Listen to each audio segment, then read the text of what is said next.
Good morning guys, dito kami sa harapan ng bahay ko. Habang hinihintay si Hermilaw, si JR Hermilaw taga Sablayan. Tamang gala muna kami ngayon. Kung mapapansin nyo dyan guys, konti na lang kami. Hindi katulad dun sa una kong video. Isang batalyon kami dun. Maraming nagsiuwian na, may hindi natapos yung kontrata. Yung iba 1 linggo lang, 1 buwan, 2. Umuwi. May kanya-kanyang dahilan. May hindi nakayanan yung trabaho. Merong yung amo nila, pangit yung ugali. Meron naman sa mga brokers fee. Iba-ibang dahilan. May na homesick. Kaya ayun, konti na lang kami ngayon.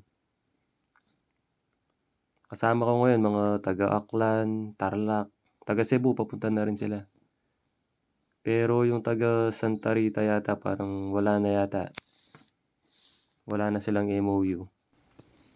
Swerte yan lang dito boss sa mga company. Pag mabait yung boss mo, swerte ka. Pag pangit yung ugali ng boss mo, ayun. Uuwi ka nang wala sa oras talaga. Kaya yung papalit sa akin kung sino man siya, swerte ka dahil mababait yung mga boss ko. Basta tiyagaan mo lang sa trabaho. Magtiyaga ka lang.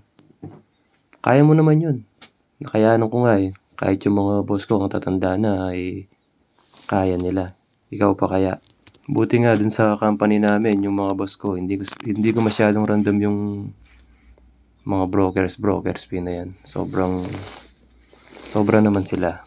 Kumbaga. Lahat naman ng mga Pilipino dito sa South Korea, masisipag naman yan.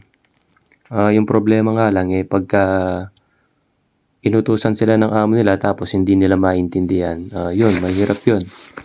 Kaya ang payo ko sa inyo guys, yung mga papunta dito, aral-aral din pag may time para pagka inutusan ka na ng boss mo, very good ka, hindi ka mahihirapan. Ito guys ay batay lang sa experience na-experience ko dito sa South Korea.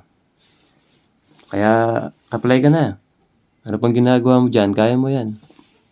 Kung meron pang MOU sa Pilipinas, parang na-stop na yata. Balitaan nyo naman ako.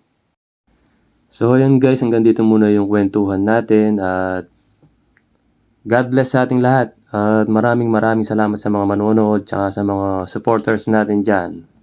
Ingat kayo palagi. Bye bye!